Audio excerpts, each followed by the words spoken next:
লাহোরের গাদ্দাফি স্টেডিয়ামের গ্যালারিটা আগামীকাল বিগ সেমিফাইনালে পুরোপুরি কি ভরে উঠবে? পাকিস্তানকে হয়তো সমর্থকরা এক্সপেক্ট করেছিল এই সেমিফাইনালে। পাকিস্তান প্রথম 2 ম্যাচ খেলে টুর্নামেন্ট থেকে ছিটকে গেছে। এরপরও এখানে আফগানিস্তান যে 2টা ম্যাচ খেলেছে তারা যথেষ্ট সমর্থন পেয়েছেন, কারণ আফগানিস্তানের অনেকেই আসলে পাকিস্তানের ব্যবসার কাজে থেকে থাকেন, তারা মাঠটাকে ভর্তি করে ফেলেছিলেন। এখন কথা হচ্ছে সাউথ আফ্রিকা নিউজিল্যান্ড ম্যাচ দেখতে পাকিস্তানিরা বা আফগানিস্তানিরা কি এই মাঠে ছুটে আসবেন কিনা, সম্ভাবনাটা অনেক প্রকট। কারণ করাচিতে মানুষের মাঠে যাওয়ার যতটা দেখা যায়, লাহোরে তার চেয়ে অনেক বেশি মানুষ আসলে সাধারণত মাঠে খেলা দেখতে চলে আসেন। এখন সাউথ আফ্রিকা নিউজিল্যান্ড এই ম্যাচের ইকুয়েশন কিন্তু অনেক, দুটা দলই ভাগ্য বিড়ম্বিত দল, দুটা দলেরই পোড়া কপাল বলা চলে।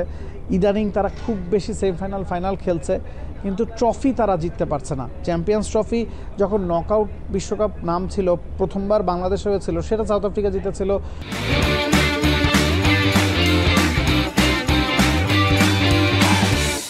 আবার ক্রিস কেইনসের অনবদ্য সেঞ্চুরিতে ভারতকে হারিয়ে নিউজিল্যান্ডেরও চ্যাম্পিয়ন্স ট্রফি জয়ের স্বাদ আছে।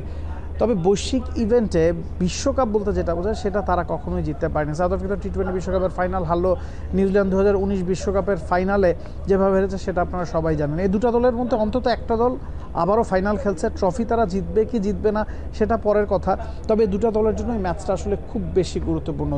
ত্রিদেশীয় সিরিজে সাউথ আফ্রিকা নিউজিল্যান্ড একে অপরের বিপক্ষে লড়েছিল।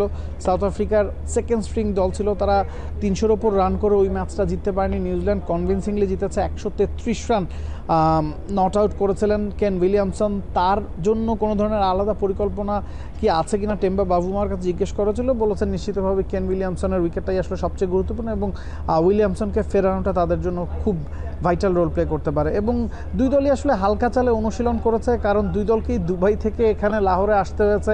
দুই দলের ক্যাপ্টেনের কাছেই প্রশ্ন ছিল যে এই যে ভ্রমণ ঝুঁকি সেটা কতটুকু ইম্প্যাক্ট ফেলবে।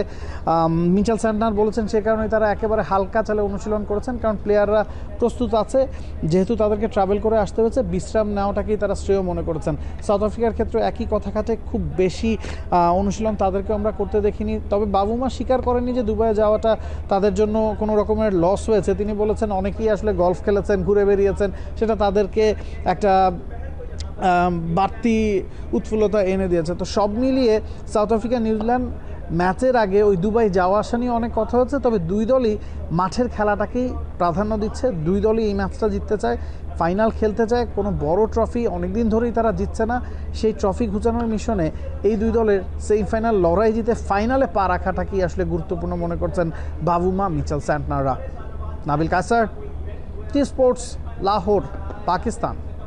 For more updates, subscribe to our YouTube channel and click on the bell icon. Follow us on Facebook and Instagram. Download T-Sports app to enjoy exciting games and highlights. Visit tsports.com.